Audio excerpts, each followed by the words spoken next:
สวัสดีครับพี่น้องสกลจังหวัดอุบลยโส101รวมถึงพี่น้องสปปลาวปากเซที่กำลังประสบภาวะน้ำท่วมอยู่นะครับผมซิโอนพกิจนะครับก็มีโอกาสติดตามข่าวสารอยู่ตลอดและมีความเป็นห่วงเป็นใยพี่น้องทุกคนวันนี้เลยตั้งใจที่จะส่งกำลังใจมาให้ทุกท่านนะครับให้อยู่อย่างมีความหวังขอให้เชื่อว่าเหตุการณ์นี้อีกไม่นานมันต้องผ่านพ้นไปจากชีวิตเราแน่นอน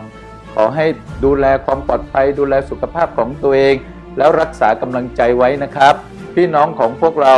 หลายๆคนตอนนี้กำลังรวบรวมสิ่งของต่างๆรวมถึงเงินทองบางส่วนที่จะส่งไปช่วยเหลือพี่น้องเพื่อให้มีกำลังใจในการยืนหยัดกลับมา